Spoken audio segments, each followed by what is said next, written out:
ನಮಸ್ಕಾರ ವೀಕ್ಷಕರೇ, ದಿನದ ಸುದ್ದಿಗೆ ಸ್ವಾಗತ. ನಾನು ಶ್ವೇತಾ ಕಲಖನಿ. ಯಾರ ಮನೆಯಲ್ಲಿ ಚಿಕ್ಕ ಚಿಕ್ಕ ಪುಟಾಣಿ ಮಕ್ಕಳು ಇರ್ತಾರಲ್ಲ, ಅವರು ಮಾತ್ರ ಈ ವಿಡಿಯೋನ ಮಿಸ್ ಮಾಡ್ಕೊಳಕ್ ಹೋಗ್ಲೇಬೇಡಿ. ಹಾಗೆ ನಿಮ್ಮ ಸಂಬಂಧಿಕರ ಮನೆಯಲ್ಲೂ ಸಹಿತ ಈ ರೀತಿ ಚಿಕ್ಕ ಚಿಕ್ಕ ಮಕ್ಕಳಿದ್ರೂ ಸಹಿತ ಅವ್ರಿಗೂ ಕೂಡ ಈ ವಿಡಿಯೋನ ಶೇರ್ ಮಾಡೋದನ್ನ ಮರಿಬೇಡಿ. ಯಾಕೆ ಈ ಮಾತು ಅಂತಂದ್ರೆ, ಇತ್ತೀಚೆಗೆ ಮೈಸೂರಿನಲ್ಲಾದಂತಹ ಘಟನೆ. ಮಗುವೊಂದು ಮನೆಯಲ್ಲಿ ಆಟ ಆಡ್ತಾ ಹೊಚ್ಚಿಲದ ಬಳಿ ಹೋಗಿ ಅಲ್ಲಿ ಹೊಚ್ಚಿಲಕ್ಕೆ ಪೂಜೆ ಮಾಡಿ ದಾಸವಾಳದ ಹೂವನ್ನ ಇಟ್ಟಿರ್ತಾರೆ. ಆ ಹೂವನ್ನ ನುಂಗಿ ಮಗು ಪ್ರಾಣವನ್ನ ಕಳೆದುಕೊಳ್ಳುತ್ತೆ. ನಂತರ ಈಗ ಮತ್ತೊಂದು ಮಗು ಶೇಂಗಾ ಸಿಪ್ಪೆಯನ್ನ ನುಂಗಿಬಿಟ್ಟು ಆ ಮಗು ಉಸಿರಾಟದ ಸಮಸ್ಯೆಯಿಂದ ಬಳಲ್ತಾ ಇರುತ್ತೆ. ಅಂತಹ ಮಗುವನ್ನ ವೈದ್ಯರು ನಾಜೂಕಿನಿಂದ ಆಪರೇಷನ್ ಮಾಡಿ ಶ್ವಾಸಕೋಶದಲ್ಲಿದ್ದಂತಹ ಶೇಂಗಾ ಸಿಪ್ಪೆಯನ್ನ ಹೊರತೆಗೆದು ಆ ಮಗುವನ್ನ ಕಾಪಾಡಿದ್ದಾರೆ. ಹಾಗಾದ್ರೆ ಈ ರೀತಿಯಾದಂತಹ ಘಟನೆ ಯಾಕೆ ನಡೀತು? ಆ ಮಗು ಯಾವ ರೀತಿಯಾಗಿ ನರಳಾಡಿತು? ಆ ಮಗು ಎಷ್ಟರ ಮಟ್ಟಿಗೆ ಆ ನೋವನ್ನ ಅನುಭವಿಸಿತು? ಅವರ ತಂದೆ ತಾಯಿ ಏನ್ ಮಾಡ್ತಾ ಇದ್ರು? ತಂದೆ ತಾಯಿ ಯಾವ ನಿರ್ಲಕ್ಷ್ಯದಿಂದಾಗಿ ಆ ಮಗು ಶೇಂಗಾ ಸಿಪ್ಪಿಯನ್ನ ನುಂಗಬೇಕಾಯ್ತು? ಎಲ್ಲದರ ಬಗ್ಗೆ ಕೂಡ ಮಾತಾಡ್ತಾ ಹೋಗೋಣ. ವಿಡಿಯೋನ ಅಂತ್ಯದವರೆಗೂ ನೋಡಿ. ವಿಡಿಯೋ ಇಷ್ಟ ಆಗಿದ್ರೆ ಲೈಕ್, ಶೇರ್, ಕಾಮೆಂಟ್, ಸಬ್ಸ್ಕ್ರೈಬ್ ಮಾಡೋದನ್ನ ಮರಿಬೇಡಿ. ಕಳೆದ ಬಾರಿ ಇದೇ ರೀತಿಯಾದಂತಹ ಒಂದು ಪ್ರಕರಣ ಮೈಸೂರಿನಲ್ಲಿ ನಡೆದಿತ್ತು ನೋಡಿ. ತಾಯಿ ಜಸ್ಟ್ ಹೋಗಿ ಮನೆಯಲ್ಲಿರುವಂತಹ ಕಸವನ್ನ ಹೋಗಿ ಹೊರಗಡೆ ಹಾಕಿ ಬರೋಣ, ಮನೆಯಿಂದ ಹೊರಗಡೆ ಹೋಗಿರ್ತಾಳೆ. ಅಷ್ಟರಾಗಲೇ ಮನೆಯಲ್ಲಿದ್ದಂತಹ 1.5 ವರ್ಷದ ಪುಟ್ಟ ಕಂದಮ್ಮ ಏನ್ ಮಾಡಿರುತ್ತೆ ಅಂತಂದ್ರೆ, ತನ್ನ ಅಣ್ಣನಾದಂತಹ ಅವರಿಗೂ ಕೂಡ ಒಂದು 3 ವರ್ಷ ವಯಸ್ಸಂತ ಅನ್ಕೊಳ್ಳಿ, ಇವರಿಬ್ರು ಕೂಡ ಆಟ ಆಡ್ತಾ ಇರ್ತಾರೆ. ಮನೆಯಲ್ಲಿ ಆಟ ಆಡ್ತಾ ಇರುವಂತಹ ಬರದಲ್ಲಿ ಆ ಚಿಕ್ಕ ಮಗು 1.5 ವರ್ಷದ ಆ ಮಗು ಆಟ ಆಡ್ತಾ ಆಡ್ತಾ ಹೊಸ್ತಿಲದ ಬಳಿ ಹೋಗುತ್ತೆ. ಹೊಸ್ತಿಲಿಗೆ ಇಟ್ಟಂತಹ ದಾಸವಾಳದ ಹೂವನ್ನ ನುಂಗಿಬಿಟ್ಟು ಶ್ವಾಸಕೋಶದ ಸಮಸ್ಯೆಯನ್ನ ಎದುರಿಸಿ ಉಸಿರಾಟದ ಸಮಸ್ಯೆ ಎದುರಾಗುತ್ತೆ. ಉಸಿರಾಡಕ್ಕೆ ಆಗದೆ ಆ ಮಗು ವಿಲವಿಲ ಅಂತ ಒದ್ದಾಡಿ ಆ ಮಗು ಪ್ರಾಣ ಕಳೆದುಕೊಂಡಿರುವಂತಹ ಆ ಒಂದಿಷ್ಟು ವಿಡಿಯೋಗಳು ಸಾಮಾಜಿಕ ಜಾಲತಾಣದಲ್ಲಿ ಹರಡಿರೋದನ್ನ ನೀವು ನೋಡಿದ್ರಿ. ಕೆಲವರಂತೂ ಕಣ್ಣೀರು ಹಾಕಿದ್ದನ್ನು ಕೂಡ ನಾವು ನೋಡಿದ್ವಿ. ಈಗ ಅದೇ ರೀತಿಯಾದಂತಹ ಒಂದು ಘಟನೆ ಇಲ್ಲಿ ಬೆಂಗಳೂರಿನಲ್ಲಿ ಮರುಕಳಿಸಿದೆ.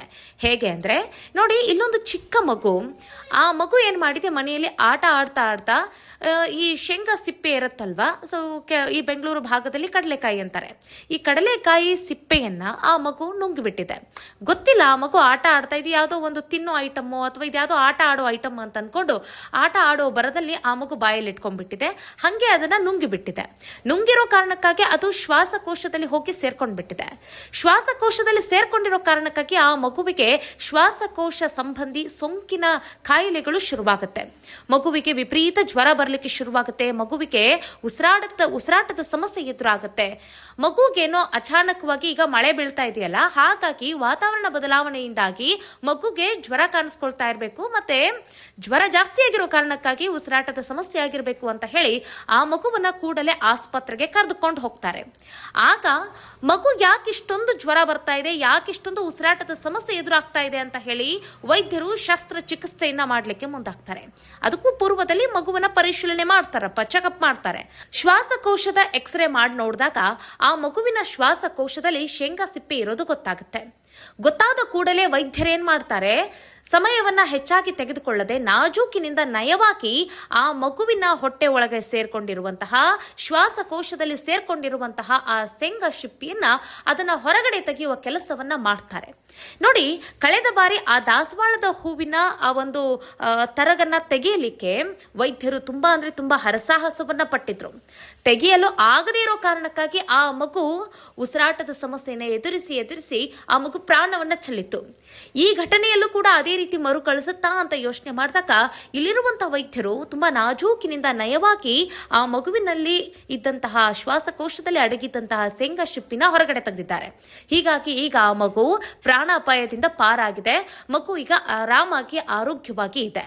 ಒಟ್ಟಿನಲ್ಲಿ ನಾವು ಈ ಚಿಕ್ಕ ಮಕ್ಕಳನ್ನ ಹೊಂದಿರುವಂತಹ ತಂದೆ ತಾಯಿಗಳಿಗೆ ಹೇಳೋದಿಷ್ಟೇ, ಚಿಕ್ಕ ಮಕ್ಕಳು ಮನೆಯಲ್ಲಿ ಇದ್ದಾರೆ ಅಂತಂದ್ರೆ ತಾಯಿ ಆಗ್ಲಿ ತಂದೆ ಆಗ್ಲಿ ಆ ಮಕ್ಕಳ ಬಗ್ಗೆ ನಿಗಾ ವಹಿಸಬೇಕು, ಜವಾಬ್ದಾರಿಯಿಂದ ಇರಬೇಕು.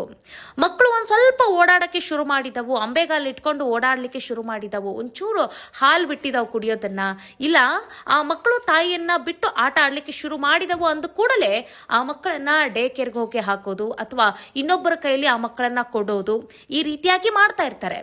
ಹೀಗಿರುವಾಗ ನೋಡಿ, ಇಲ್ಲಿ ತಂದೆ ತಾಯಿ ಜೊತೆಗಿದ್ದರೂ ಸಹಿತ ಮಕ್ಕಳು ಈ ರೀತಿಯಾಗಿ ಸಿಕ್ಕಿದ್ದನ್ನ ಬಾಯಲ್ಲಿ ಇಟ್ಕೊಂಡು ವಾಯುಗುಂಡು ನುಗ್ಗಿ ಶ್ವಾಸಕೋಶಕ್ಕೆ ಸಂಬಂಧಿಸಿದಂತ ಕಾಯಿಲೆಗಳನ್ನ ಎದುರು ಮಾಡ್ಕೊಂತಾರೆ. ಹೀಗಿರುವಾಗ ನೀವು ನಿಮ್ಮ ಮಕ್ಕಳನ್ನ ಇನ್ನೊಬ್ಬರ ಕೈಯಲ್ಲಿ ನಂಬಿ ಆ ಮಕ್ಕಳನ್ನ ಕೊಟ್ಟು ಹೋಗ್ತಿರಲ್ಲ, ಸೊ ಆಗ ಆ ಮಕ್ಕಳು ಏನ್ ತಿಂದಿದ್ದಾರೆ, ಏನ್ ಊಟ ಮಾಡಿದ್ದಾರೆ, ಅಥವಾ ಅವರು ಹೇಗ್ ನಡೆಸ್ಕೊಳ್ತಿದ್ದಾರೆ, ಇದ್ಯಾವುದರ ಒಂದು ಲೆಕ್ಕವೂ ಕೂಡ ಅರಿವು ನಿಮಗಿರೋದಿಲ್ಲ. ಹೀಗಾಗಿ ನಿಮ್ಮ ಮನೆಯಲ್ಲಿ ಚಿಕ್ಕ ಚಿಕ್ಕ ಪುಟಾಣಿ ಮಕ್ಕಳು ಇದ್ದಾರೆ ಅಂತಂತಂದ್ರೆ ಜವಾಬ್ದಾರಿಯುತವಾಗಿ ಮಕ್ಕಳನ್ನ ಸಾಕಿ ಸಲಹೋದನ್ನ ಕಲೀರಿ ಅಂತ ಹೇಳಕ್ ಇಷ್ಟಪಡ್ತೀವಿ. ಸಿಗೋಣ ಮುಂದಿನ ವಿಡಿಯೋದಲ್ಲಿ. ಈ ಒಂದು ವರದಿ ಬಗ್ಗೆ ನಿಮ್ಮ ಅಭಿಪ್ರಾಯವನ್ನು ಕಾಮೆಂಟ್ ಮಾಡೋದನ್ನ ಮರಿಬೇಡಿ. ಮುಂದಿನ ವಿಡಿಯೋದಲ್ಲಿ ಸಿಗೋಣ. ನಮಸ್ಕಾರ.